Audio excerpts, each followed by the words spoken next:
Magandang gabi mga kaibigan. Ngayon, muling bubukas ang pinto ng mga lihim at hiwaga.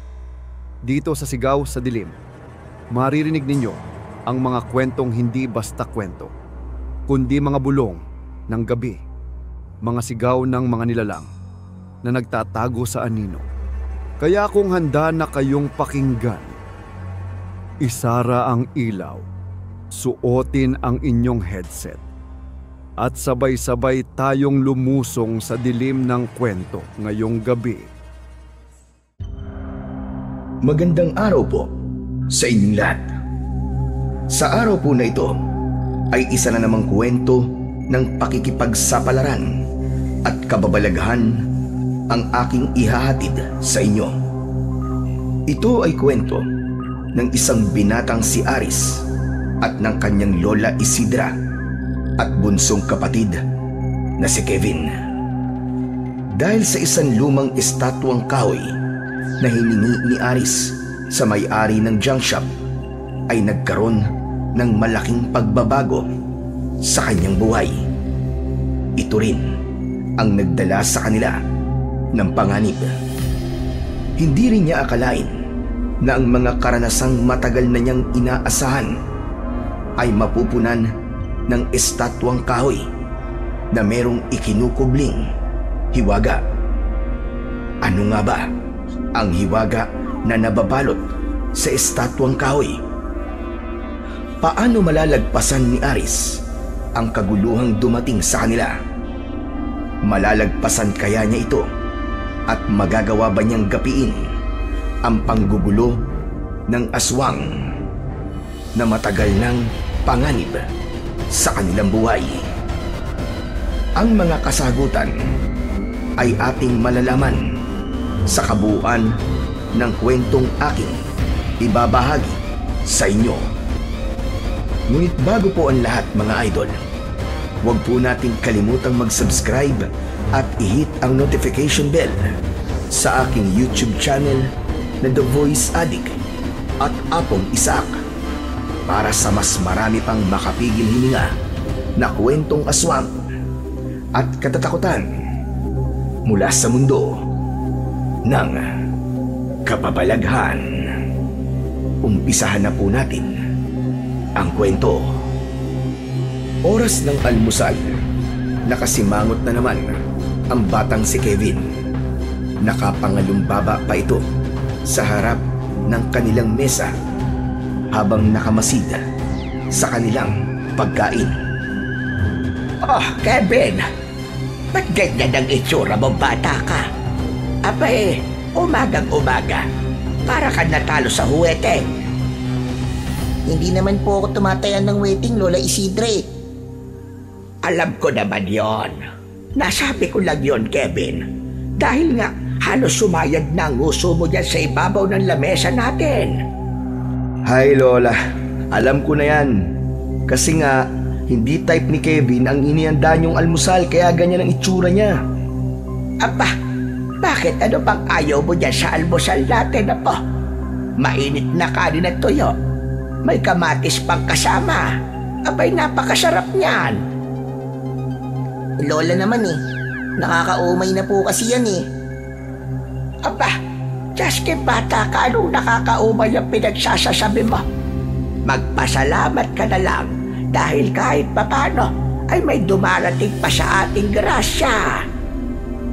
Kasi naman po, Lola Isidra, nangangati na po kasi ang lalamunan ko sa tuyo o kaya sa dilis. Nagkakasugat na nga po yata yung ngalangal ako Abay, huwag ka nang maarte. Baka mamaya niyan hindi kita pakainin. Sige ka, makikita mo. Tama ka po Lola. Kung ayaw ng pagkain, di wag pakainin. Ganun lang kasimple yun. Ayan ang tubig. Magpakasawa ka. Si Lola talaga hindi na kayo mabiro. Hindi talaga ako pwedeng biruin. Dahil baka lalong magtampo ang grasya kung inaayawan mo. Abay, huwag mong gagawin biro ang pagkain, apo. Dahil grasya yan mula sa Panginoon. Ito namang si Kuya Aris, sulsul kagad. Kasalanan ko pa ngayon. Sabi nga ni Lola, magpasalamat na lang tayo kung ano meron sa lamesa at huwag na magreklamo. Teka, ano bang ulam ang gusto mo? Hotdog o kaya fried chicken. Matagal na kasi akong hindi nakakatikim ng ganyan eh. Nakalimutan ko na nga yata ang lasa nun.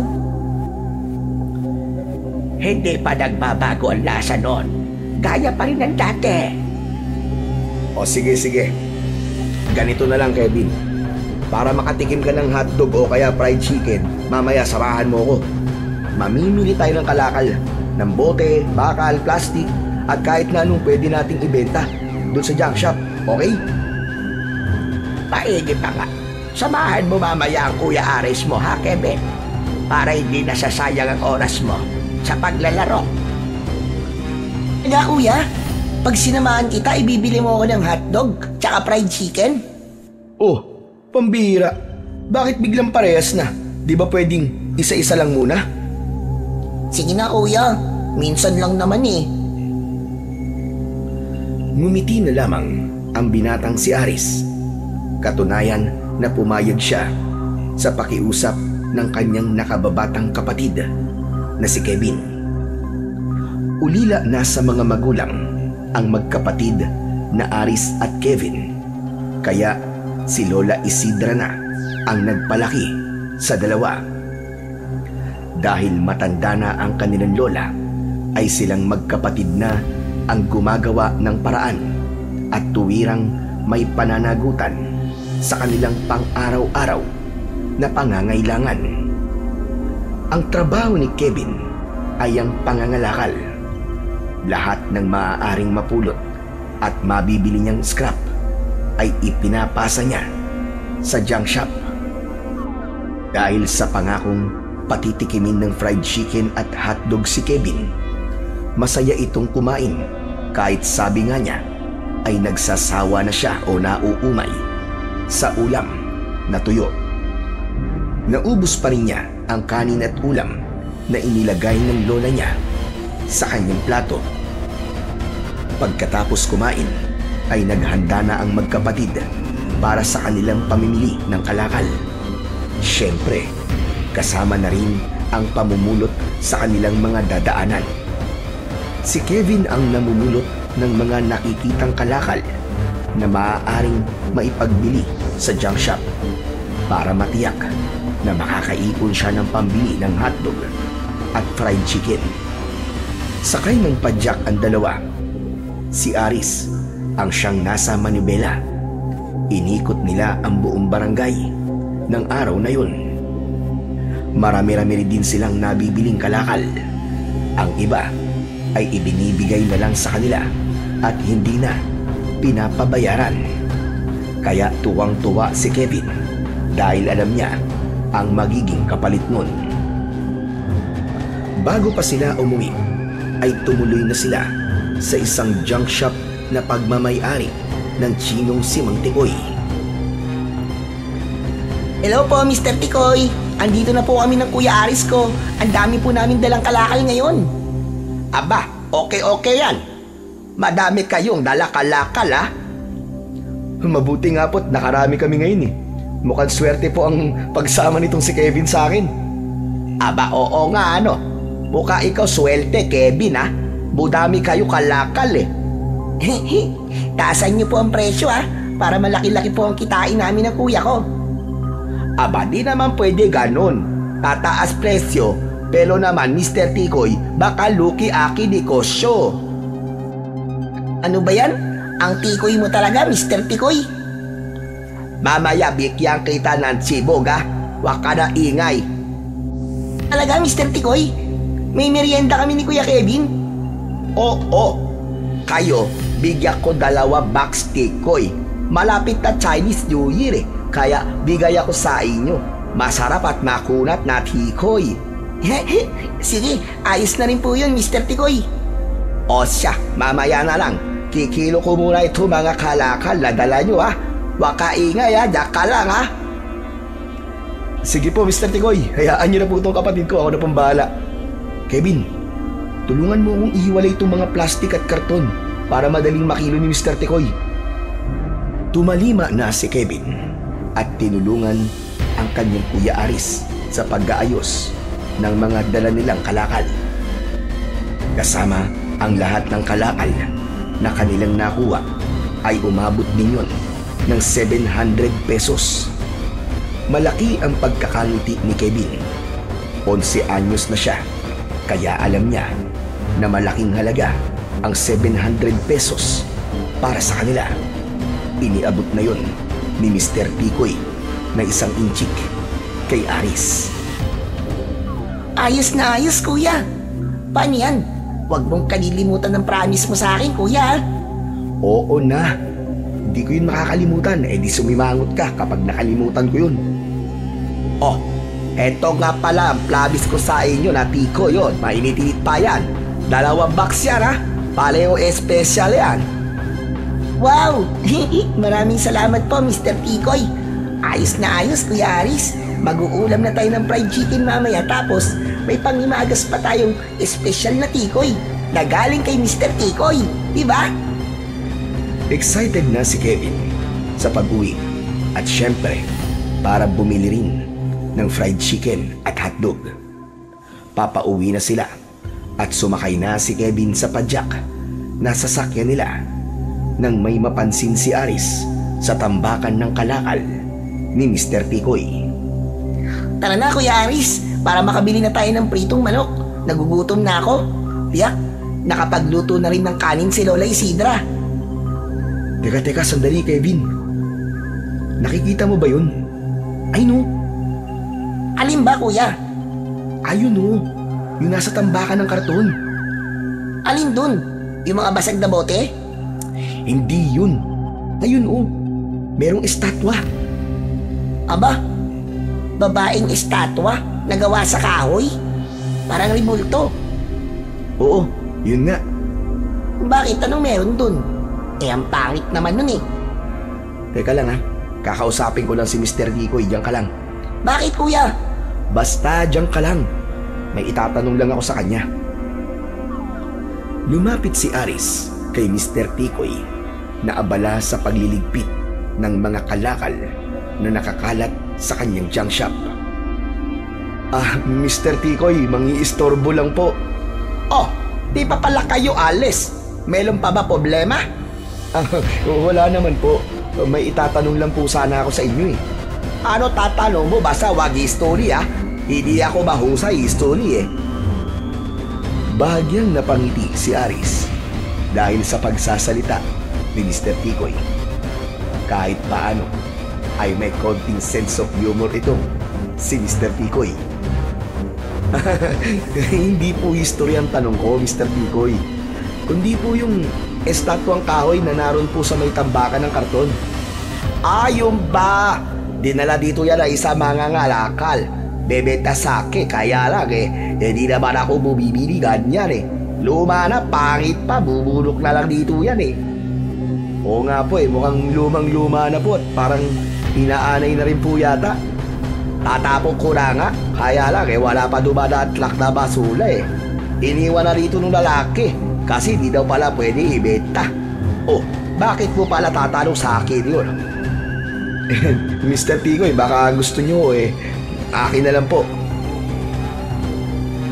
Gusto mo yung pangit na estatwa kahoy? Sigurado ka? Oo, sana kung okay lang po at ibibigay niyo po sa akin. Sige. Sayo na. Wala naman ako kakawid dyan eh. Sabi ko nga, ipapadala ko na rin niya sa truck na basura kaso wala pa daan dito. Sige. Kunin mo na kung gusto mo. Naku, salamat po, Mr. Tikoy. Salamat po. Teka. Ano ba gagawin mo, estatwa kahoy Di nyo ho na itatanong. Mahilig po kasi ako sa mga luha. Yung mga tipong mukhang antigo na kaya gusto ko pong iuwi sa bahay. Ako na lang po maglilinis. Gano'n ba? Sige na, kunin mo na. Dahil pumayag na si Mr. Tikoy sa gusto ni Aris, kinuha na yon ni Aris. Medyo may kabigatan ang estatwang kahoy na imahe ng isang babaeng makaluma. Takang-taka naman si Kevin nang makita na buhat yon ng kanyang Kuya Aris. Kuya, Bakit hiningi mo yan kay Mr. Tikoy? Anong gagawin mo sa pangit na estatwa na yan? Sa akin na lang yun. Iuwi mo yan sa bahay natin, kuya? Oo, kaya ako nga hiningi para iuwi. Anong gagawin mo dyan? Display. Display? Eh, ang pangit-pangit niyan eh. Mukhang nakakatakot pa ang itsura ng mukha ng babaeng nakaukit dyan, oh. Parang babaeng nabubuhay nung unang panahon pa. Yung mga katutubo. Basta iuuwi ko to. Kaya tumabi ka ng konti para maisakay ko to.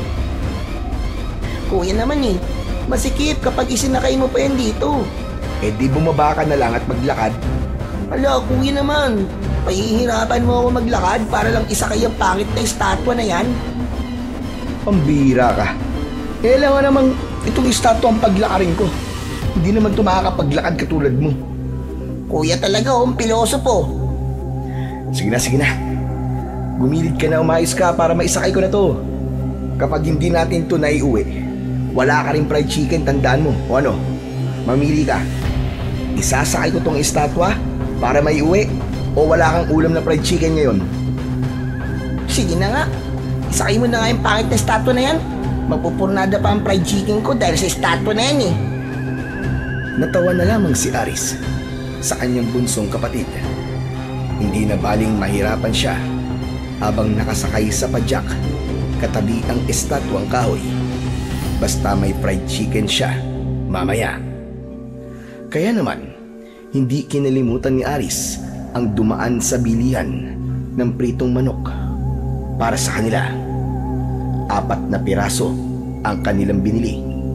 Tig-isa sila ng kanyang Lola Isidra at syempre, 2 ang para kay Kevin.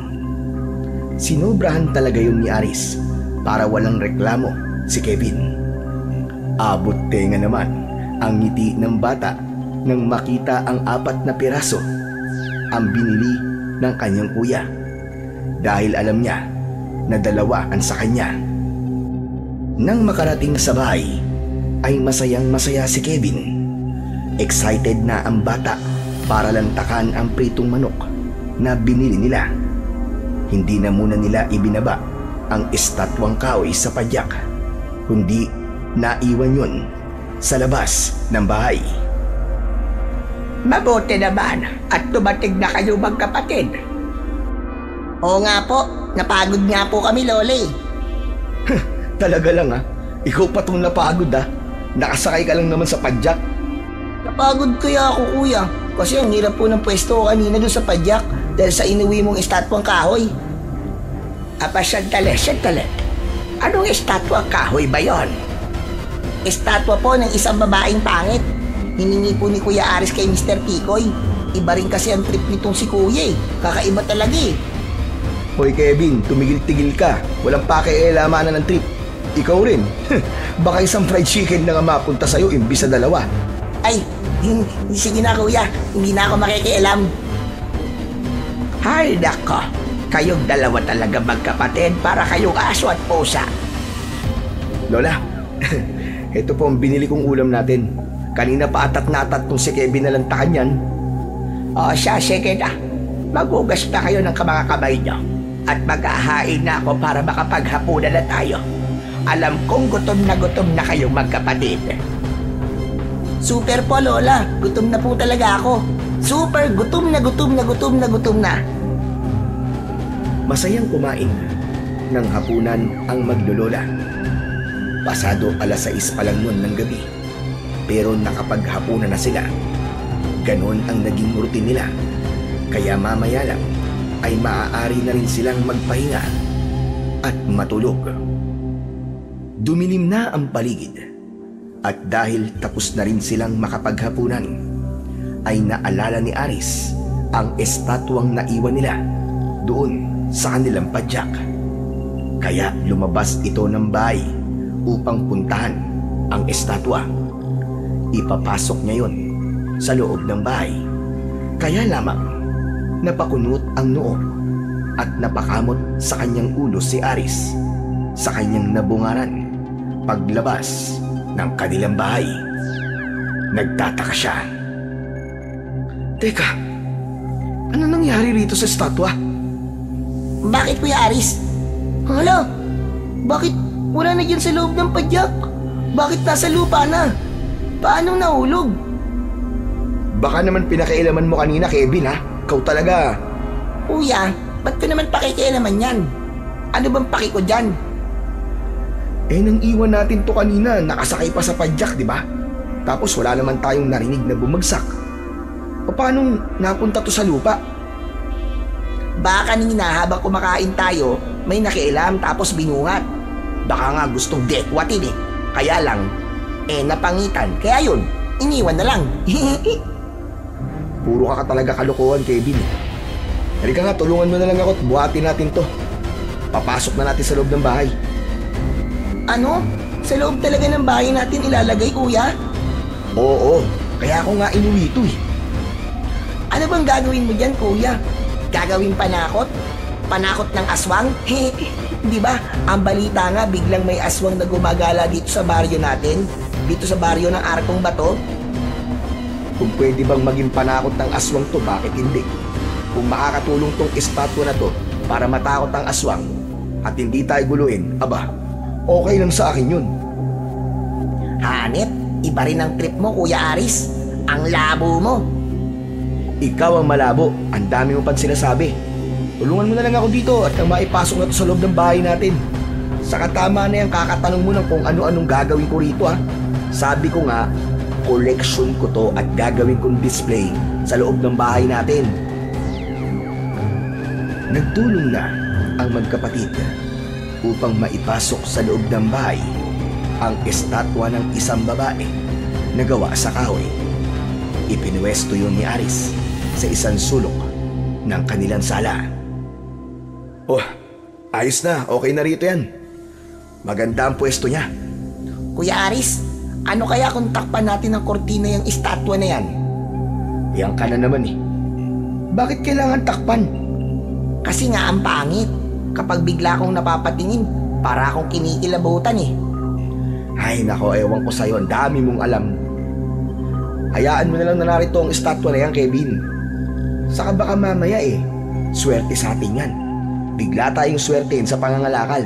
Kasi nga ang mga antigo, sabi nila, may dala raw swerte kung minsan. Sino naman nagsabi sa inyo, Kuya? Oh, nabasa ko lang. Kaya hayaan na lang muna natin yung estatwa. Kapag sinwerte tayo, mapapadalas ang pagkain mo ng fried chicken. Baka nga lechong baboy pe, o kaya cake, burger, tapos yung spaghetti na parang sa Jollibee. At kung anong masasarap na pagkain. Ayaw mo ba nun? Wow! Parang gusto ko yung, Kuya. Kaya nga, dito lang yung estatwa. Hintayin nating magdala yan sa atin ng swerte. Dahil wala namang magagawa ang batang si Kevin sa ibig mangyari ng kanyang Kuya Aris, kaya hinayaan na lamang niya yun. Unang gabi na naroroon sa bahay ni na Aris ang estatwang kahoy, nang magising ng gabing yon si Kevin. Naparami ang kain niya dahil sa paborito niyang fried chicken na naging ulam nila. Kaya nang maghahating gabi ay tila ba hinahalukay ang tiyan ng bata. Sumasakit yon at kailangan niyang magtungo sa kubeta. Magkaiba ng tulugan ang magkapatid. Si Kevin ay katabi ng kanyang lola Isidra, samantalang si Aris ay may sariling kwarto. Tumayo sa pagkakahiga si Kevin upang mangubeta. Nagmamadali siyang nagpunta sa banyo. Habang nasa loob siya nun, ay may naramdaman siyang tila ingay mula sa sala ng bahay. Hindi yun pinansin ni Kevin dahil naisip niya baka may daga lamang na nakapasok sa bahay nila. Ay naghahanap ng makakain. Maya-maya pa ay ingay naman ng alaga nilang pusa ang narinig ng bata na tila nagagalit ito. Dahil tapos na si Kevin sa paggamit ng banyo, kaya naghugas ito at lumabas na. Tinawag ang alagang pusa na kanina lang ay tila nagagalit. Subalit nang makita niya ito, ay tahimik na nakatingin ang pusa sa estatwa. Inaamoy-amoy ito at tila kinakalabit gamit ang kuko. Munying! Oh, ano bang problema mo? Ang ingay mo kanina, ha? Mumiyaw-ngiyaw ang pusa na tila may gustong sabihin kay Kevin. Napansin ni Kevin sa mukha ng estatwa. Wala naman itong pagbabago. Pangit pa rin. Ayon sa isip niya. Tumalikod na ang bata para bumalik sa pagtulog nang biglang lumundag ang pusa na tila ba nagulat. Napalingon ito at gano'n na lamang ang kanyang pagkagulat nang sinabayan ng pagtayo ng kanyang mga balahibo. Napasigaw siya at tumakbong patungo sa kanyang Lola Isidra. Nasa muka ni Kevin ang matinding takot. Nagising naman si Lola Isidra na nagtataka dahil sa itsura ng kanyang apo. Oh, ano nangyari sa'yo, Kevin? Bakit ka biglang sumigaw? Ano yon? Bakit hindi ka magsalita na maayos? Puro ka nalang ganyan. Ano ba nangyayari sa'yo? Nalunok mo ba ang dila mo? Abay, teka nga. Dinagukan ni Lola Isidra ang apo para makapagsalita ito. Aray ko naman, Lola. Ang sakit naman po ng batok niyo sa akin. Eh, para ka kasing tungaw eh. Puro ka Abay, ano pa yon? Saka parang takot na takot ka kanina. Ano ba nangyari? May multo po. May halimaw. Anong multong sinasabi mo? Anong halimaw? Doon po. Doon. Saan doon? Sa sala ba? Opo, Lola Isidra. Yung estatwa po. Nakita ko kanina nakatingin sa akin ng masama. Para akong sasagpangin. Anong sasagpangin ang sinasabi mo? Sinong sasagpang sa'yo? Ay, naka. Nananaginip ka lang yata ng sasagpangin ka ng fried chicken. Ape, kasibaan mo kasi. Kaya kung ano-ano napapanaginipan mo. Ayan. Lola naman eh. Akala yata nagjo-joke ako. Hindi pa ako nagjo-joke. Talagang nakita ko pong pinandidilatan po ako ng mata ng estatwa na dala ni Kuya Aris. Ay nako, ikaw talaga, Kevin, oh. Gumagawa ka ng kwento eh.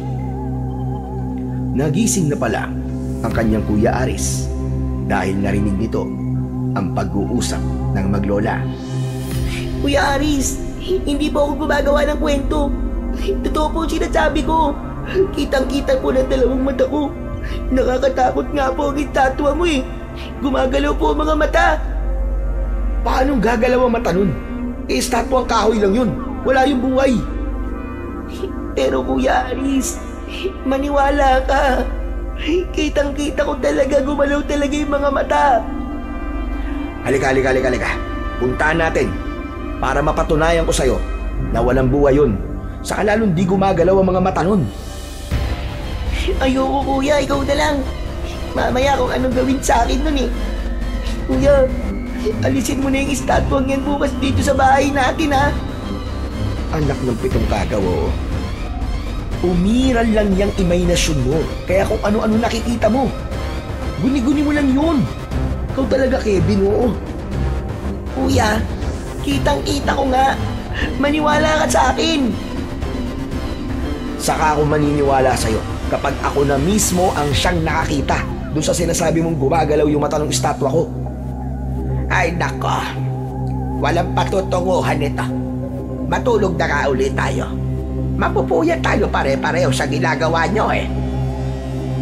Lola, dito ka lang, huwag mo akong iiwan. Natatakot ako sa estatwa ni Kuya Aris eh. O sige na, matulog ka na. At babantayan kita, Apo.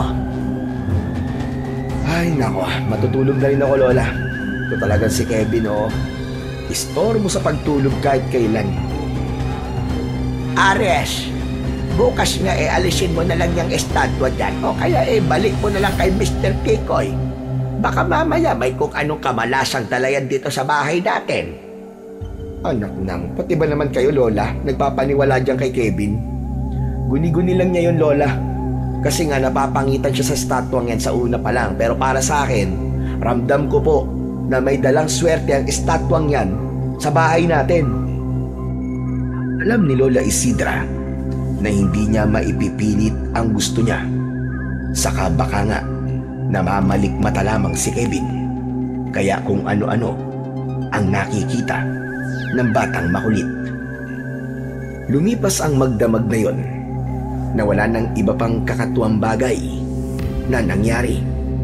Kinabukasan, halos ayaw tumingin ni Kevin sa estatwang kahoy. Napapangiti naman si Aris sa ikinikilos ng kanyang kapatid. Oh, tignan mo nga. Di ba? Wala namang pagbabago, Kevin. Nariyan pa rin yung estatwa sa isang sulok. Tapos sasabihin mo nakita mong pinandidilatan ka ng mata. Pambihira ka talaga, oo. Basta kuya, hindi ako maaaring magkamali sa nakita ko kagabi. Gumalaw talaga ang mata niya. Tinitigan talaga niya ako ng masama. Hindi na nakipagtalo pa si Aris sa nakababatang kapatid. Pagkatapos nilang mag-umagahan, gaya ng dating ginagawa ng binata, ay naghanda na uli siya para sa pamimili niya ng kalakal. Hindi na muna niya isinama ang kanyang nakababatang kapatid na si Kevin dahil kailangan ng makakasama ng kanilang lola para tulungan sa ibang gawain. Sa pamimili ni Aris ng mga kalakal sa maghapong yon ay totoong nagtaka siya dahil may mga napupulot siyang kalakal sa kanyang dinaraanan. May nagbenta rin sa kanya ng tanso na bagsak presyo, kaya alam niya na malaki ang kikitain niya kapag ibinenta niya yon kay Mr. Tikoy. Hindi makapaniwala si Aris sa swerteng dumating sa kanya ng maghapong yon. Unang pagkakataon na umabot sa 2,000 piso ang kinita niya sa pangangalakal. Kaya naman, masarap uli ang naiuwi niyang ulam para sa kanila. Sinamahan pa yon ng iba pa nilang gamit sa bahay at cake na paborito ni Kevin. Wow, astig! Kuya, tumama ka ba sa wedding? Ano bang wedding at sinasabi mo? Hindi naman ako tumataya doon. Kuya, ang dami mo kasing dalang pagkain Tapos may kasama pang grocery. Di ba? Sabi ko naman sa'yo, swerte sa akin yung estatwe. O ayan, kita mo, sinwerte ako. Kumita ako ng malaki-laki kanina. We, di nga. Ano ka ba? O ayan na nga ang ebidensya Marami akong dalang pagkain, may grocery pa. Kung kakarampot lang ang kinita ko, sige nga, makakabili ba ako ng mga ganyan? Aba, malay ko. Baka ano ka kanina, kuya, yung nagpokpok. Si Raulo, ano nagpokpok sinasabi mo? Pero totoo ba, Kuya Kevin? Kumita ka ng malaki sa pangangalakal mo? Ayaw mo talagang maniwala? Heto pa yung perang natira sa akin Pwede kitang ibili ng bago mong brief kung gusto mo. Talaga, kuya? Ibibili mo ako ng bagong brief? Dapat ikaw din. Bumili ka na ng bagong brief kasi yung mga brief natin, bukod sa may butas na, parang bacon na yung garter. Kaya nga bibili tayo Tapos si Lola, ibibili natin ng pang-makeup niya. Oh, Diyos me, bakit na madadamay ako sa kalokohan nyo na yan? Sabi po kasi ni Kuya Aris, ibibili niya raw po kayo ng pang-makeup nyo. Grabe naman to mga batang ito. Abay, wag na. Baka mamaya dyan meron pang magkagusto sa akin at tall, dark, and handsome. Di mawawalan kayo ng lola pag nagkataon. Nagkatawanan na lamang sila. Mahirap man ang buhay ni na Aris, mas madalas nga ay isang kahit isang tuka lamang. Pero hindi mo may aalis sa kanila ang pagiging masaya sa konting bagay na natatamasa nila. Kung sa panlabas na itsura ay hindi naman pahuhuli sa gandang lalaki si Aris. Yun nga lang, wala pa rin siyang girlfriend. Wala rin kasi siyang nililigawan. Mas inuuna niya ang makatulong sa kanyang lola Isidra, ang magtrabaho para makaraos sila sa araw-araw. Siyempre, may mga humahanga din kay Aris. May mga kababaihan ding sumusulyap sa kanya paminsan-minsan at nagpaparamdam. At meron ding feeling babae na talaga namang crush na crush ang binata. Siya ay walang iba kundi si Candy. Mukhang babae, piling babae, pero hindi babae kundi binabae. Hello, Teddy Bear, Papa Aries. Saan ang punta mo? Pwede ba akong sumama sa'yo today? Gusto ko kasing sakyan kay Este.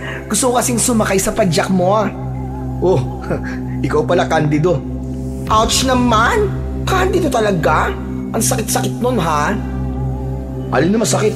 Wala naman akong ginagawang masama sa'yo ah. Yung tawagin mo ba naman akong Candido? Sa haba-haba ng hair ko, oh? Tapos namumutok pang makeup ko with red lips? Tapos tatawagin mo akong Candido? Para mo akong sinakal nun, ha? My name is Candy. Capital C-A-N-D-Y. Candy! Sige na nga, Mentos. Oh, anong Mentos na naman yon? Eh di ba Candy naman yun? Oh, Parehas na yun.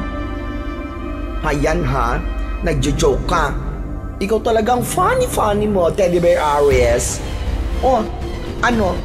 Pwede na ba kitang sakyan ay Este? Makikisakay lang hanggang dyan sa labasan. sige na nga. Baka sabihin mo, madamot ako tsaka suplado eh. Sumakay na nga si Candy sa padyak na minamaneho ni Aris. Habang tumatakbo ang padyak ay wala itong tigil sa pakikipag-usap sa binata. Teddy Bear Aries, ano ba? Kailan mo ba ako papansinin? Matagal na ako nagpapakyut sa iyo. Pero dead ka lang palagi sa akin. Mentos ay Este, Candy. Hindi tayo talo eh. Bakit? Hindi ka ba pwede magkagusto sa kagaya kong Super Serena? Eh hindi pa nga ako nagkakajowa ng babae tapos gusto mo, gaya mo agad ang patulan ko? Hoy, ano ka ba, Aris? Yummy magmahal ang mga katulad Ketch. Lahat kaya kong ibigay sa iyo, no? Susustentuhan kita, pati ang lola at kapatid mo, o diba, bongga? Bakit malaki ba ang kinikita mo sa pagtatrabaho sa parlor? Sakto lang, pero kayang sumuporta ng jowa, no? Ganun. O ano, payag ka na ba? Pwede ba? Tayo na?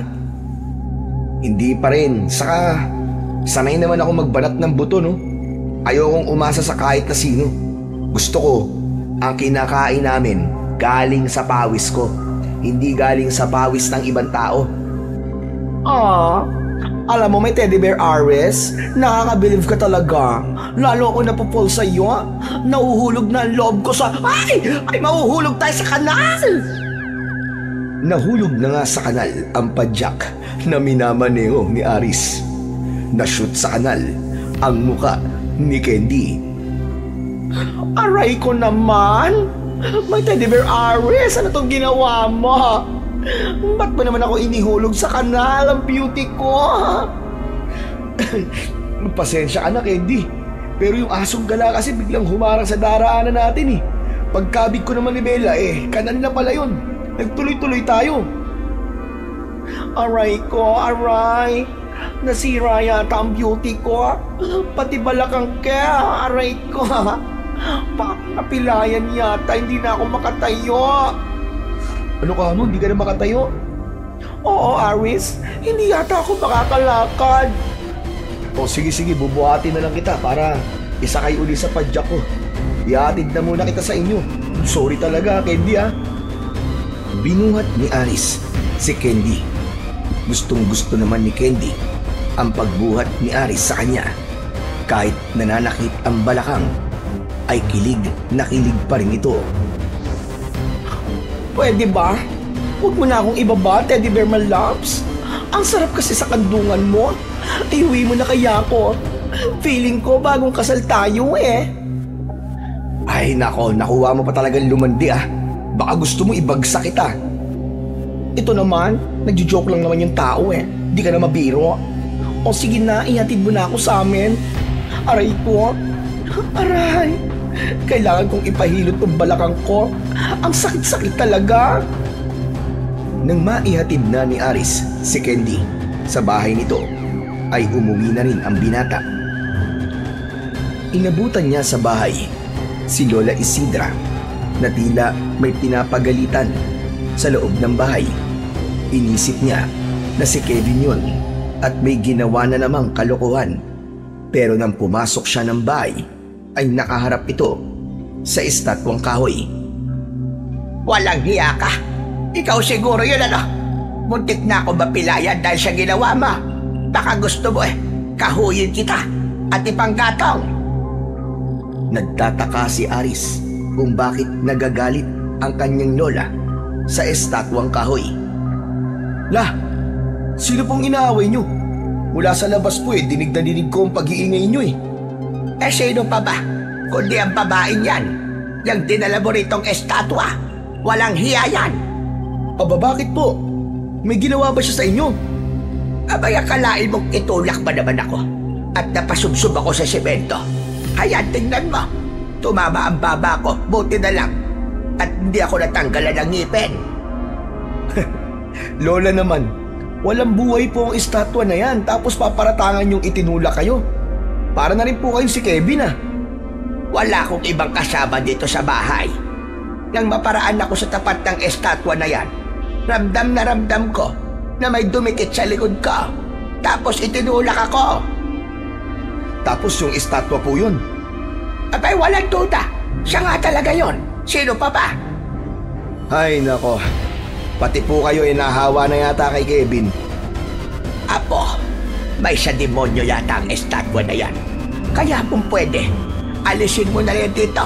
Itapon mo na o kaya ipanggatong na lang natin. Lola naman, dahil nga po sa estatwa na to, siniswerte po ako sa pangangalakal ko. Laging malaki po ang inuuwi kong pera. Kaya may sapat po akong pambili ng pagkain natin. Pero, mapapahamak naman kami ng kapatid mo dahil dyan sa princess na estatwang yan. Hindi naman po natin tiyak kung ito nga po talagang may kagagawan sa inyo. Sa katignan nyo naman wala siyang buhay. Isang matigas na kahoy lamang itong estatwa na to, Lola.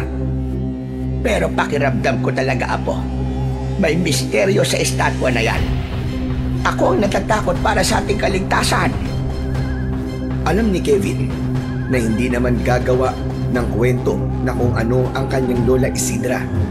Pero hindi pa rin niya kayang paniwalaan na ang estatwa ang may kagagawan ng pagkakasubsob ng kanyang lola. Paanong itutulak ng isang estatwa ang kanyang Lola Isidra? Kaya upang masagot ang tanong sa isipan ni Aris ng gabing yon, ay hindi siya natulog sa kanyang kwarto, kundi sa sala ito naglatag upang abangan kung may magiging pagbabago nga ba sa nasabing estatwa. Pinilit niyang hindi makatulog. Subalit nang mag-uumaga na, ay nakaramdam siya ng antok. Kaya nakatulog din siya. Maaga siyang nagising. Kinabukasan, una niyang tinignan ang muka ng estatwang babae. Pagkagising niya, wala namang pagbabago. Kaya lamang, gano'n na lang ang kanyang pagkasindak nang makita niya ang kanilang alagang pusa na nasa isang sulok ng bahay at wala na itong buhay. May butas ang gawing leeg ng pusa at said ang dugo nito. Naku po, Diyos ko! Patay na si Munying! At parang sinipsip ang dugo niya! Diyos ko! Ngayon lang ito nangyari ah! Muli ay napatingin siya sa estatwang kahoy. Kaya lang, wala naman siyang napansin na anumang bakas o kahit dugo sa estatwa, kung ito nga ba ang may kagagawan sa sinapit ng alaga nilang pusa na si Munying. Hindi na niya ipinaalam pa ang bagay na yon sa kanyang Lola Isidra, lalo na sa kapatid na si Kevin. Isinilid na lamang niya ang alagang pusa sa isang sako at siya na ang bahalang maglibing nito. Palalabasin na lamang niyang naglayas ang pusa at hindi na ito nakabalik. Ayaw niya nang bigyan pa ng alalahanin ang lola niya at ang kapatid. Pero nagkaroon na siya ng pagdududa sa estatwa at sa mga naging karanasan ng lola niya at kapatid na si Kevin. Kaya lang, bagamat may pagdududa sa isip si Aris kung totoo ba o hindi ang mga sinasabi ng kanyang lola at kapatid, tila may pumipigil sa kanya para idispatcha ang estatwang kahoy ng babae. Bagay na hindi niya maintindihan. Kapag nag-iisa siya sa bahay, ay napapatitig siya rito. Meron siyang kakaibang pakiramdam na nagpapagaan sa kanya. Habang tinititigan niya ang estatwa, ay tila ba iba ang nakikita niya rito. Ang pangit at sirang mukha ng babaeng estatwa ay napapalitan ng kaakit-akit na itsura. Alam niyang sa imahinasyon lamang niya yun, subalit nagpapasaya yun sa kanyang pakiramdam. Hanggang minsan sa kanyang pagtulog ay nagkaroon siya ng isang panaginip. Sa panaginip ni Aris ay nasa ilang na lugar siya. Hindi niya maintindihan kung bakit napadpad siya sa lugar na yon. Sa kanyang pag-iisa ay tila may narinig siyang isang sitsit. Merong tumatawag sa kanya. Lumingon at nagpalinga-linga sa paligid si Aris. Kaya lamang wala pa rin siyang nakita. Hanggang nagulat na lamang siya nang mula sa isang kubling lugar ay lumitaw ang nakakatakot na nilalang. Isang uri ito ng aswang na ibig siyang atakihin. Pero nakahanda si Aris at kinuha niya ang balaraw na nasa kanyang bewang upang gamiting sandata laban sa aswang na nasa harapan niya. Sumugod ang aswang, subalit nagawa itong iwasan ni Aris. Hindi siya nadakma nito nang tangkain ng aswang na hawakan siya sa balikat. Kasunod ng pag-iwas ni Aris ay agad naman niyang inundayan ng saksak ang aswang. Subalit bigla itong tumakbo papalayo. Sinundan ito ni Aris. Hinabol niya ang aswang sa malawak na kakahuyan. Nagpaikot-ikot ito sa mga puno, subalit nakasunod pa rin ang binata hanggang masalabid ang kanyang paa, dahilan para siya ay mabuwal. Nasaktan si Aris dahil sa pagkakabagsak.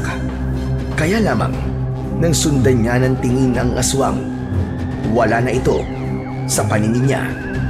Hindi niya alam kung saan nagpunta o kung saan nagkubli. Pinilit ni Aris na tumayo mula sa pagkakadapa. Hinanap pa rin niya ang aswang na kanina lamang ay kanyang sinusundan.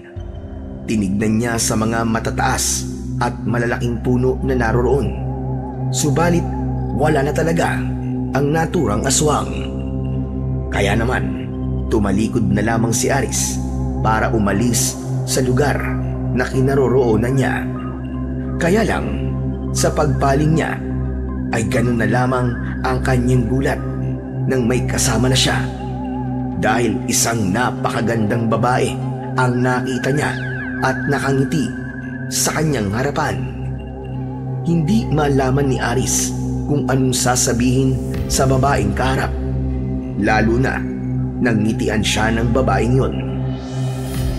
May mahabang buhok, magandang hubog ng katawan na tila katulad ng Disney karakter na si Pocahontas. Morena ang kulay at ang suot sa katawan ay tila galing sa isang uri ng tribo. Hinawakan ng babae ang kamay ni Aris. Malaki ang pagkakangiti ng binata, lalo na nang maramdaman niya na kay lambot ng palad nito. Inilapit ng babae ang kanyang muka sa muka ni Aris. Kitang-kita ni Aris ang nakapikit na mata ng babae at ang labi ay unti-unting dumidikit sa kanyang labi. Napapitlag si Aris, nagising sa pagkakatulog at bumagsak sa semento. Isang panaginip lang ang lahat ng yon. Nahulog pa siya sa upuan na kanyang tinulugan. Nagmamadali namang lumapit sa kanya si Kevin. Kuya Aris, ano nangyari sa'yo? Nahulog ka dyan sa upuan. Aray ko, napasama yata ang bagsak ko. Sumakit ang braso ko, aray. Nakita kita kanina, kuya. Nanunulis ang uso mo habang natutulog ka. Bakit ba, kuya? Nananaginip kasi ako eh. Ano na panaginipan mo? Bakit tumahaba ang uso mo? Nananaginip ako na kumakain daw ako ng kohol. Oo, tama. Sinisip-sip ko raw yung laman kaya ayun, nanunulis ang uso ko. We, yun nga ba talaga? Oo nga, bakit? May iba pa ba? Para kasing nakikipag-kissing-kissing ka eh. Bugok, hindi ganun. Ikaw, malisyoso ka talaga. Siguro napapanaginipan mo si Candy, no? Tapos siya ang kakising-kissing mo, no? Ba't ko naman mapapanaginipan ng Shoki na yun? Malay ko ba? Kung type mo rin pala siya. Hoy, hindi no? No way. Saka, kaibigan ko lang yun. Pero kuya, matindi ang tama sa'yo ni Candy. Panay nga ang dikit niya sa'yo eh. Maglalaway siya, Kevin. Pero hindi niya ako matitikman. Over my dead body. Isa lang ang makakatikim sa akin. Sino? Yung babaeng na panaginipan ko na humalik sa akin. Ayun! Di umamin ka rin. Hindi pasip-sip ng kohol ang napapanaginipan mo, kuya. Kundi babae ang napanaginipan mo. May kahalikan kang babae, tama ba ako? Sino? Sino may kahalikan babae? Ikaw ba, Ares? May nobya ka na ba, Apo? Meron po, Lola Isidra. May jowa na po si Kuya Aris. Sa panaginip nga lang. Hayaan mo na lang siya managinip ng managinip. Hanggang dyan lang ang kaya ng kuya mo. Ang magkaroon ng nobya sa panaginip. Abay, ayos lang yan, Apo. Mas maigi nga yan kaysa magkaroon ka ng totoong nobya tapos masasaktan ka lang. Hala, si Lola talaga oh. Bakit po, Lola? Ayaw niyo po bang magkaroon ng totoong jowa si Kuya Aris? Abay, gusto rin naman. Pero wag muna ngayon. Hindi pa ito ang tamang panahon. Mula nang magkaroon ng kakatuwang panaginip si Aris, ay hindi na maalis sa isipan niya ang babaeng nasa kanyang panaginip. Madalas niya itong naaalala. Kaya ng mga sumunod na gabi ay hindi na muna siya natutulog sa kanyang kwarto, kundi sa sala ng kanilang bahay, malapit sa estatwang kahoy. Sumapit na muli ang hating gabi. Mahimbing nang natutulog ang lola at nakababata niyang kapatid. Samantalang gising na gising pa rin si Aris. Ayaw siyang dalawin ng antok, kundi lumiligalig sa kanya ang tungkol sa babaeng nakita niya sa kanyang panaginip. May tumilaok na manok ng gabing yon na sinundan pa ng pag-alulong ng ilang aso. Paulit-ulit ang alulong na yon. Ayon sa paniniwala ay may lilitaw na kung anong nilalang kapag nakarinig ng alulong ng aso. Bumangon si Aris sa kanyang pagkakahiga sa upuan. Tumayo at sumilip sa bintana sa labas ng kanilang bahay. Nang babalik na sa upuan na kanyang hinihigaan, halos matumba siya dahil sa bigla niyang pag-urong. Dahil kitang-kita niya ang pagbabago ng estatwang kahoy na naroon sa kanilang sala. Nagkaroon ng buhay ang estatwa na ngayon ay isang napakagandang babae. Kinilabutan si Aris at hindi makapaniwala sa kanyang nakikita dahil ang babaeng estatwa na gawa sa kahoy ay naging ganap na tao. nanlalaki ang mga mata ni Aris at hindi siya makapaniwala na ang babaeng kaharap niya ngayon ay ang mismong estatwa ng babae na naroon sa kanyang panaginip. Nawala ang takot ni Aris, kundi napalitan yun ng kasiyahan. Teka, ikaw yun ah.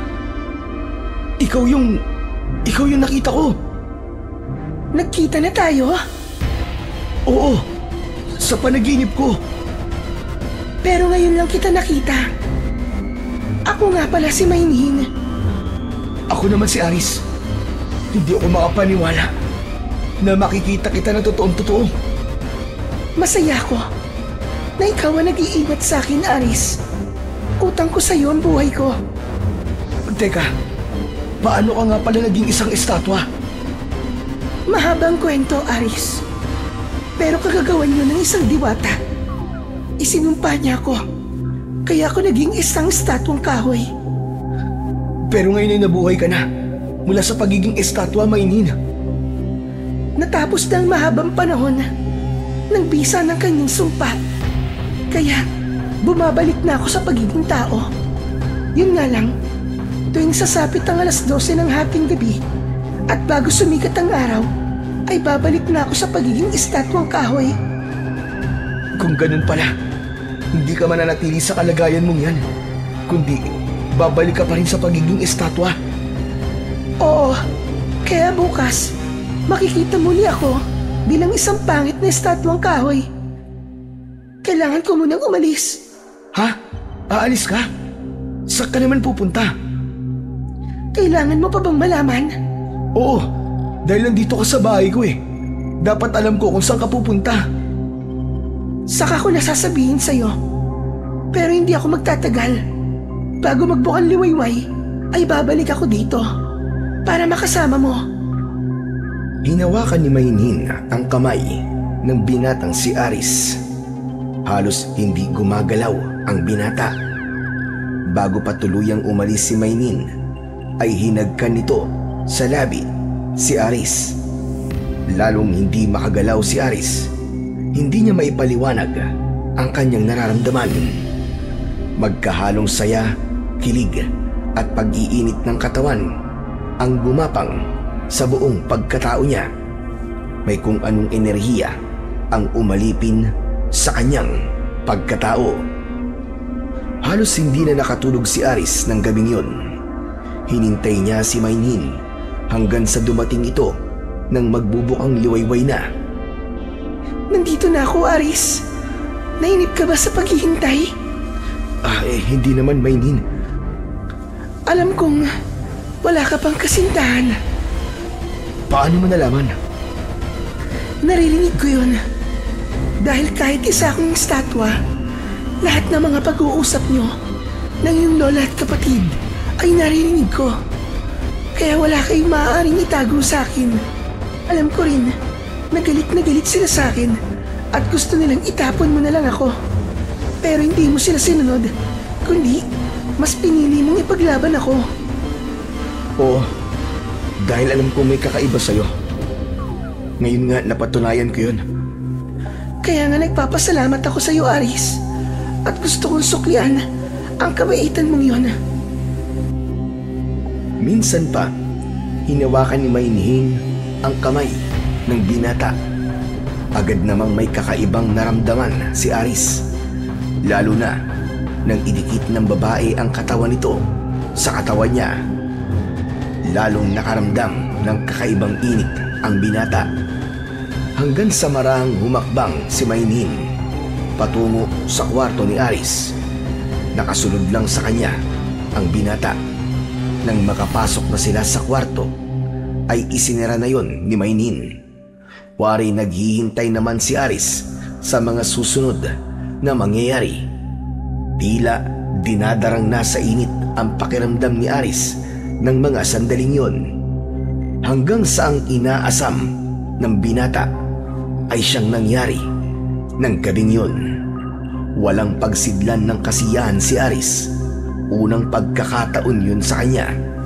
Unang karanasan sa isang babaeng noon lang din niya nakita at nakilala na nagparanas sa kanya ng kakaibang kaligayahan. Kinabukasan, sunod-sunod na katok sa pinto ang narinig ni Aris. Maliwanag na ang buong paligid. Bigla siyang napabangon dahil sa lakas ng pagkatok ni Kevin na may kasamang tawag. Kuya! Kuya, gising! Kuya Aris! Gumising ka na dyan, dali! Kuya! Agad namang binuksan ni Aris ang pinto. Naghikab pa siya na tila kulang pa sa kanyang tulog. Oh, bakit? Kung makakatok ka naman para bang gusto mo nang sirain ang pinto ko eh. Ano bang problema mo?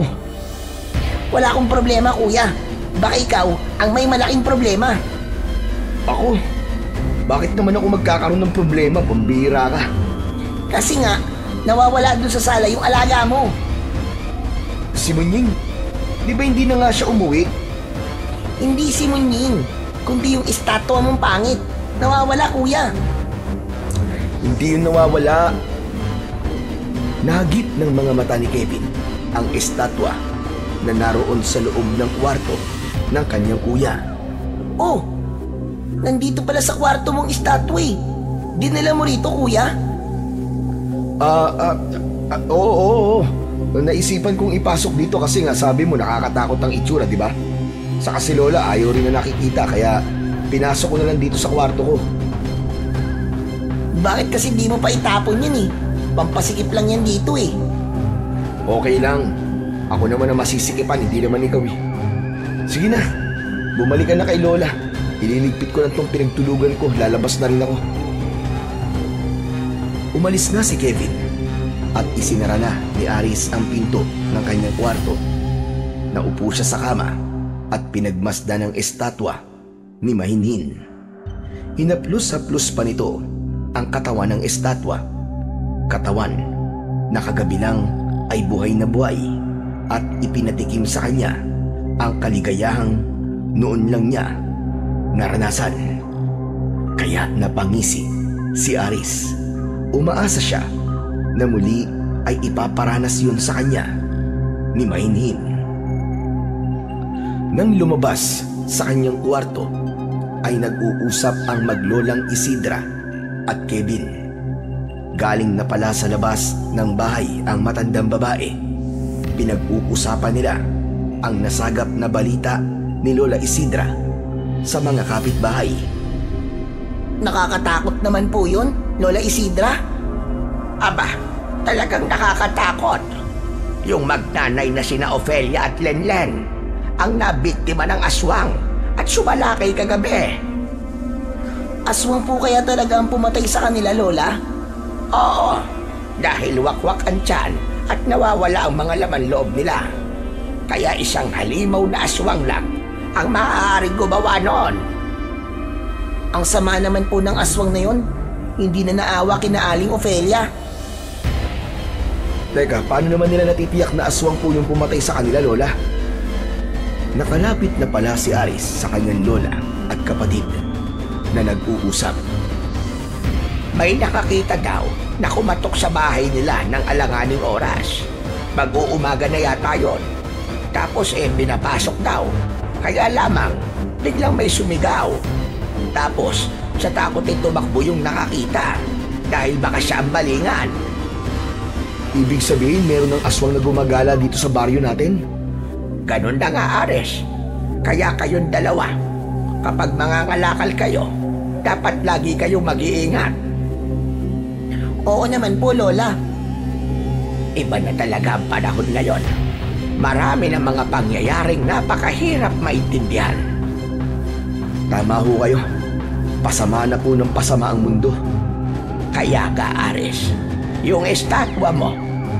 Teka, nasa na nga ba yun? At hindi ko na nakikita. Nandun po sa kwarto po ni Kuya, Lola. Pinasok mo pa talaga sa kwarto mo. Kasi nga po, ayaw niyo naman po narito sa sali.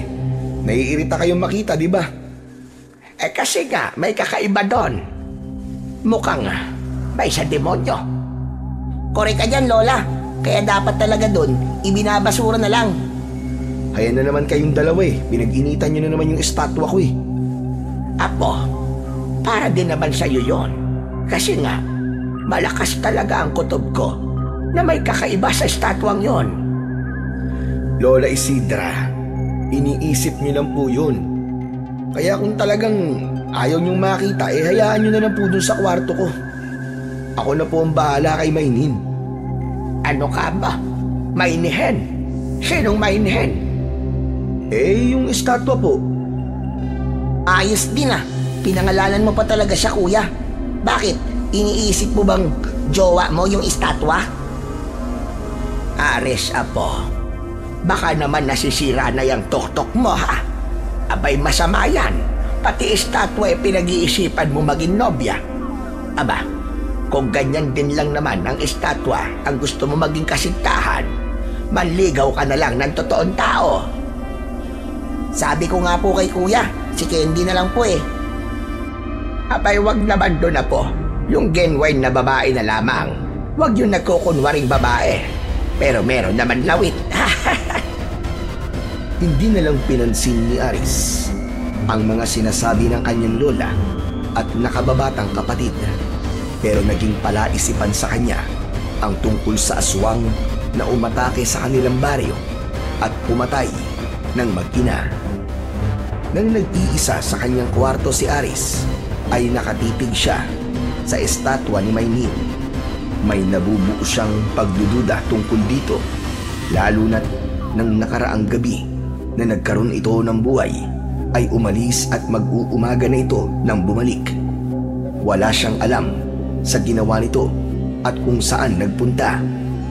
Kaya lamang, ayon sa kwento ng kanyang lola na napakinggan sa mga kapitbahay, ay isang aswang ang pumatay. Pero sa ganda naman ni Mainin, ay tila malayo yata dahil hindi naman ito mukhang aswang. Nang sumunod na gabi, ay muling inabangan ni Aris ang pagbabagong anyo ng estatwa. Pagpatak ng 12 ng gabi, ay nagkaroon na uli ng buhay ang estatwang kahoy at naging si Mainin. Andito na uli ako, aking mahal. Mahal? Tinawag mo kong mahal? Oo, di ba tama lang na mahal ang itawag ko sa'yo? Ha? Oo naman. Natutuwa akong marinig yan na yan ang tawag mo sa akin. Kanina mo pa ako hinihintay na magkaroon ng buhay? Oo. Kasi miss na kita eh. Ikaw rin. Sabik na ako sa'yo. Kaya ngayong gabi, muli kong ipaparamdam sa'yo ang aking pagmamahal. Talaga? Yumakap na si Mainin kay Aris. Hinagkan siya ng buong diin sa mga labi. Sapat na ang may init na halik ni Mainin para mag-init ang pakiramdam ng binata. Hanggang gumanti ng halik si Aris. Muli pa ay nagsanib na ang katawan ng dalawa. Minsan pa, ipinaramdam ni Mainin kay Aris ang walang kapantay na langit. Napagod si Aris, kaya nakatulog ito. Sinamantala naman ni Mainin na nahihimbing ang binata at lumabas ito ng bahay. Wala nang kamalay-malay sina Lola Isidra at Kevin sa mga kababalaghang nangyayari sa loob mismo ng bahay nila. Sundan natin si Mainin kung saan nga ba ito patungo at kung ano ang itinatago nitong lihim. Naglakad ito na walang tiyak na pupuntahan hanggang sa mawala ito sa kadiliman. Subalit isang kubling lugar ay doon siya nanatili na tila may inaabangan hanggang sa may parating na 2 lalaking tila galing sa inuman at inumaga na ang mga ito. Nang malapit na sa kinaroroonan ni Mainin ang 2 lalaki, ay nagpakita ito sa kanila. Kumusta kayo, mga pogi? Napatigil ang 2 lalaki sa paglalakad. Sa halip na magulat o matakot, ay nanlaki lamang ang mga mata nito nang makita ang kagandahan ni Maynin. Lumapit si Maynin sa mga ito na tila ba nang aakit.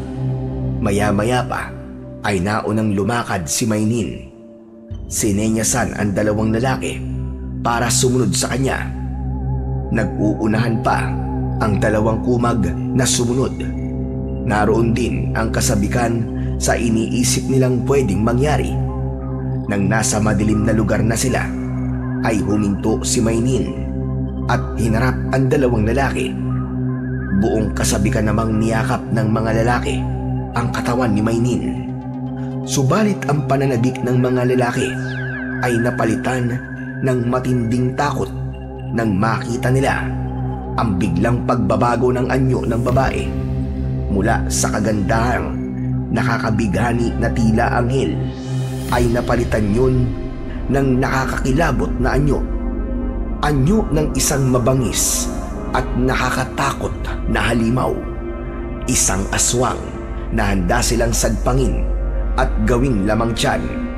Maya-maya pa ay sigaw na lang ng dalawang lalaki ang umalingaw-ngaw kasabay ang alulong at tahol ng mga aso.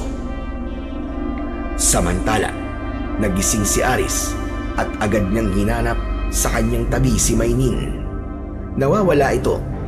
Lalabas sana ng kwarto ang binata nang siyang pagpasok naman ng babaeng estatwa. Gising ka na pala, Aris. Saan ka galing, Maynin? Lumabas lang ako saglit. Hindi ka dapat lumalabas. Paano kung makita ka nila Lola? Huwag ka mag-alala. Tulog na tulog sila. Naghihilik pa nga eh. Sabihin mo nga sa akin ang totoo. Saan ka nga ba galing? Nakatulog kasi ako eh. Hindi ko na malayan ang pag-alis mo. Paano? Napagod ka ng gusto kanina. Oo nga eh. Alam ko, nasiyahan ka. Pero gaya ng sinabi ko sa'yo, hindi ka dapat lumalabas ng bahay. Aris, hayaan mo na lang ako. Saka matagal na ako nakakulong sa pagiging estatwa. Hayaan mo namang paminsan-minsan ay nakakagala ako kapag nagkakaroon ng buhay. Ikaw lang naman ang iniisip ko, Maynin. Baka kung mapano kay. Saka may gumagala ngayong aswang. Meron na nga nabiktima eh. Paano kung mapahamak ka? Kaya kong protektahan ang sarili ko. Kaya wala kang dapat na ipag-alala. Tumilaok na ang manok. Hudyat na magsisimula na ang pagbubukang liwayway. Kaya muli nang bumalik sa dating anyo si Maynin sa pagiging estatwa. Nang mga sandaling yun ay nagising pala si Lola Isidra. Kumatok ito sa kwarto ng apo. Binuksan ni Aris ang pinto. Bakit po, Lola? Ang aga-aga ay nanggigising po kayo. Ano ba nanggigising? Eh mukhang kanina ka pa nga gising. Paano niyo po nasabing kanina pa ako gising? Narinig ko na nagsasalita ka na para bang meron ka kausap. Ho, wala po akong kausap. Baka guni-guni niyo lang po yun. Imposible yun. Dinig na dinig ko na nagsasalita ka. Baka naman may kasama ka riyan at itinatago mo lang. Papasukin mo nga ako. Huwag na po, Lola. Bakit ayaw mo akong papasukin? Buksan mong mabuti itong pinto at papasok ako sa loob ng kwarto mo. Si Lola talaga ang kulit. O sige po, ayan. Pumasok po kayo. Tignan niyo kung may kasama po ako rito. Pumasok si Lola Isidra sa loob ng kwarto ng binata. Ngunit wala siyang nakitang ibang tao roon, kundi naroon lang ang estatwang kahoy. Nako, nakita ko na naman ang buwisit na estatwa na yan. Kinikinabutan talaga ako kapag nakikita ko yan. Ba't kasi tinatago mo pa yan? Itapon mo na nga lang yan, Aris. Hayaan na naman po kayo, Lole. Sabi ko nga po sa inyo, hayaan nyo na lang po ako. Ako na po ang bahala sa estatwa na to. Saka sabi ko nga po sa inyo, swerte po ito sa akin. Lumabas na ng kwarto ni Aris ang matandang babae. Pero hindi pa rin talaga siya sang-ayon na itago ng kanyang apo ang estatwa. dahil iba ang kanyang nararamdaman tuwing makikita ang estatwang kahoy. Minsan pa ay isa pang nakalulungkot at nakapangingilabot na balita ang usap-usapan dahil sa natagpuang 2 lalaking patay na gaya ng mga naunang biktima ay wakwak ang tiyan at walang lamang loob. Dahil sa iisang uri ng pagpatay ay ipinagpalagay nilang muling sumalakay ng gabing yun ang aswang. Diyos ko po, talagang hindi na tayo patatahimikin ng aswang na yon. Meron na naman po siyang binatay, Lola. Nakakatakot naman po talaga. Hindi na talaga tayo ligtas. Baka sa susunod na gabi, tayo na ang maging biktima. Lola naman, wag naman po. Gusto ko pa po lumaki at magkaroon po ng trabaho. Para po, mabigyan ko po kayo ng magandang buhay. Totoo ba yan, Apo? Opo, Lola. Pangako ko po yun sa inyo. Samantala, wala namang kibo si Aris na nasa ibang bahagi ng bahay. Minsan pa ay lumigalig sa isipan niya ang tungkol sa natagpuang bangkay ng 2 lalaki. Kagabi lang ay umalis na naman ng bahay si Maynhin pagkatapos na mabuhay uli ito at may mangyari sa kanila. Pwedeng nagkataon lang na may mga lalaking pinatay, kaya lamang iba ang sinasabi ng isipan niya. Mas nadadagdagan ang kanyang pagdududa. Naiisip niya na paano kung may kinalaman nga sa nangyayaring patayan si Maynhin. Kaya nang sumunod na gabi ay gumawa ng plano si Aris. Meron siyang dapat tiyakin nang muling magkaroon ng buhay ang estatwa. Minsan pa may namagitan sa kanila. Subalit tiniyak ni Aris na hindi siya makakatulog. Subalit nagkunwari siya na nahihimbing. Kaya nang umalis si Maynhin at lumabas ng kanyang kwarto ay agad siyang tumayo para sundan ito. Habang nasa labas siya ng bahay ay tiniyak niya na hindi mawawala sa kanyang paningin si Maynhin. Sinundan niya ang bawat lakad nito. Kitang-kita niya na kumatok ito sa isang bahay. Hindi niya alam kung anong sinabi ni Maynhin sa may-ari ng bahay at pinapasok siya nito. Nang makapasok na ay nagmamadaling lumapit si Aris sa bahay na pinasukan ng babae. Naghintay siya sa labas at nakiramdam. Subalit hindi mapakali si Aris, kaya gumawa siya ng paraan upang sumilip sa nangyayari sa loob ng bahay na yon. Nakita niya na kausap ni Maynhin ang mag-asawang nakatira sa bahay. Saglit pa ay tumayo siya sa pagkakaupo at biglang nagbago ang anyo nito. Naging nakakatakot na halimaw, isang uri ng aswang na handang pumatay at gawing pagkain ang lamang loob ng kanyang bibiktimahin. Nasindak si Aris sa kanyang nakita.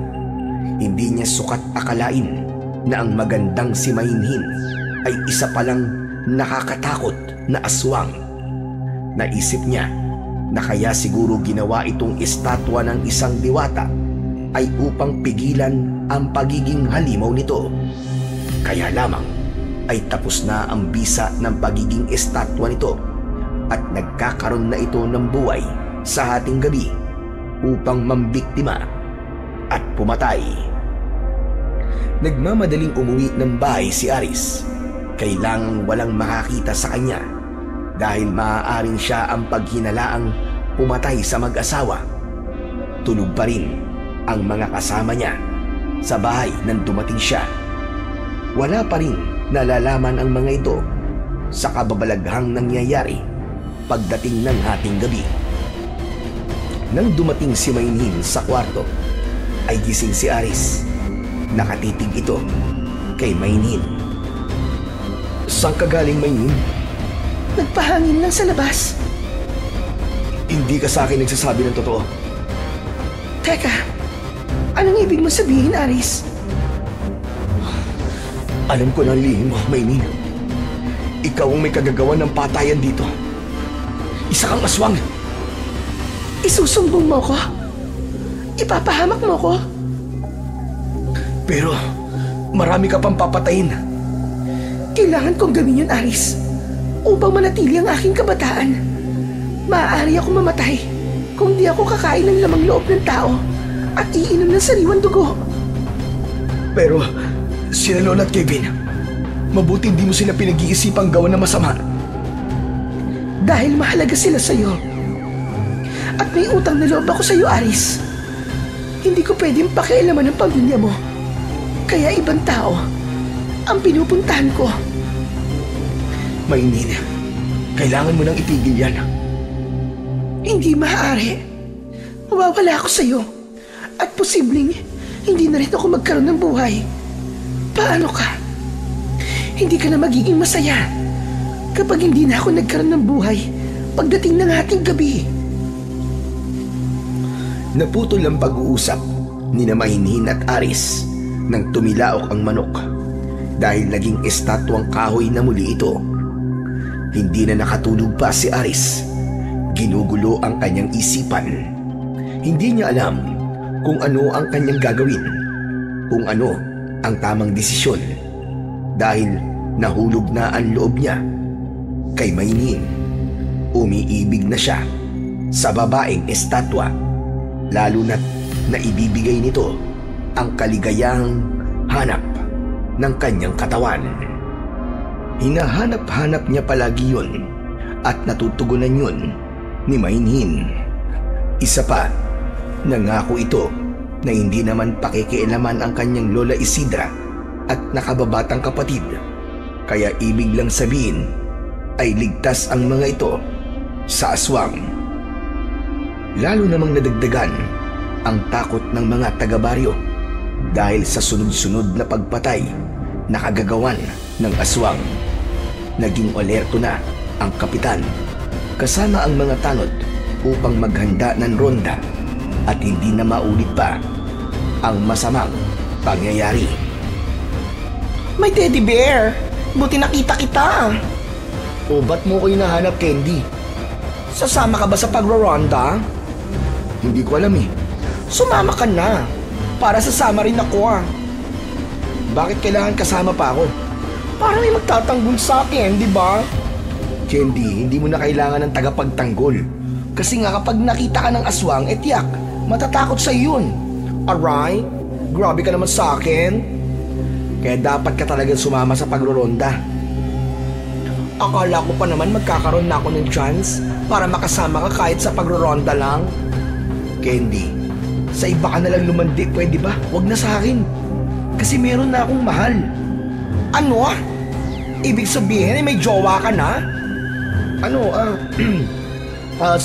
Sa panaginip. O sige, diyan ka na nga. Marami pa akong gagawin eh. Nadulas ang dila ni Aris kung bakit ganun ang nasabi niya kay Candy. Siguro dahil yun ang kanyang nararamdaman. Para kay Aris ay kasintahan niya na si Maynin. Samantalang wala namang namagitan sa kanilang ligawan, kundi basta na lang nangyari ang dapat mangyari. Kaya sila na. Biglang naisip ng binata kung ano nga ba ang dapat niyang gawin. Nagiging bantana sa kaligtasan ng mga taga-baryo Arkong Bato si Maynin. Kaya lamang hindi niya kayang mawala ito sa buhay niya. Mahal na niya ito. Nagtatalo ang isip at damdamin ng binata. Nang sumunod na araw, galing sa pamimili ng kalakal si Aris, nang datnan niya ang kanyang Lola Isidra at ang nakababata niyang kapatid na si Kevin na merong mahalagang pinag-uusapan. Nasa harap ng mga ito ang isang lumang bag na matagal nang itinatago ng kanyang lola. Kuya Aris, buti dumating ka na. Halika, apo. Maupo ka rito.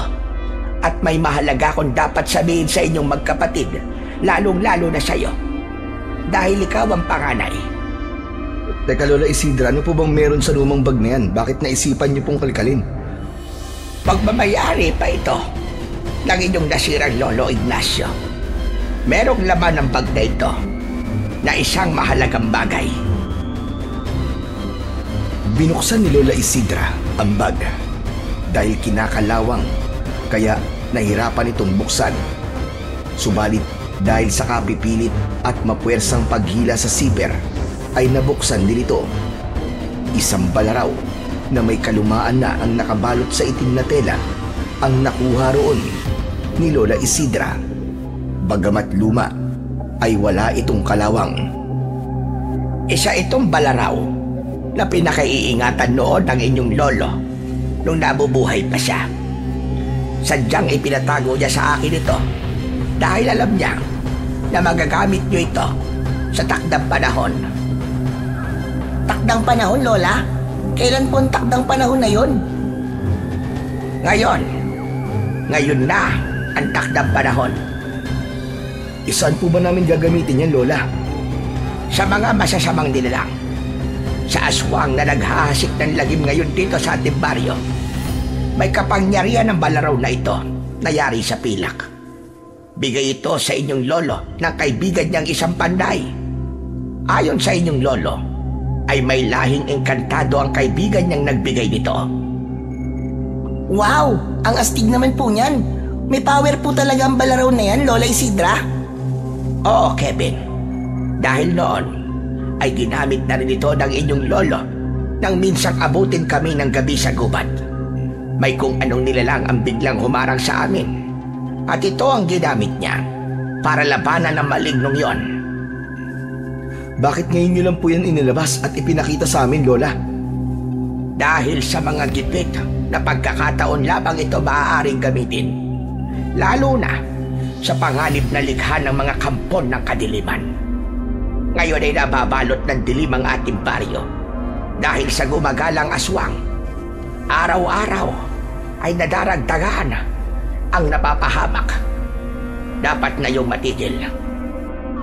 Yung dalawa po ni Kuya Aris ang haharap sa aswang? Ganun po ba, Lola Isidra?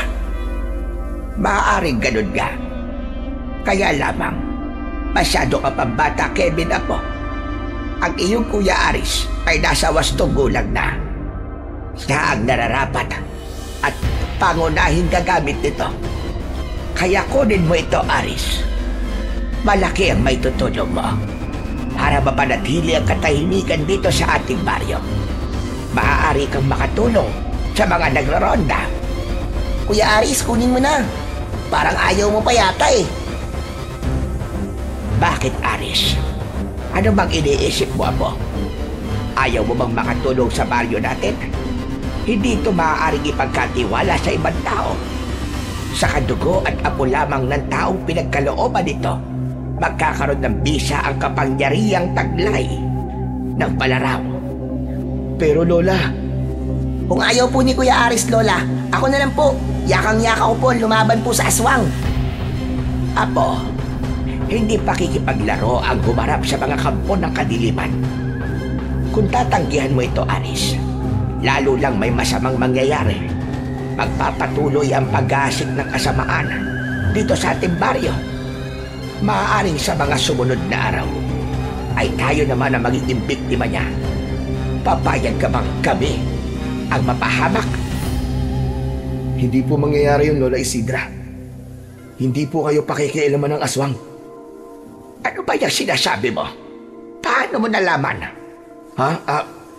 Juan po kasi. Ano po, Lola Isidra? Walang sinisino at kinikilala ang mga kampo ng kadiliman. Mapanlin lang sila. Hindi mapagkakatiwalaan ang sinasabi ng kampo ng dilim. Yan ang dapat mong ilagay sa isip mo, Aris. Kaya mali ang nasa isip mo.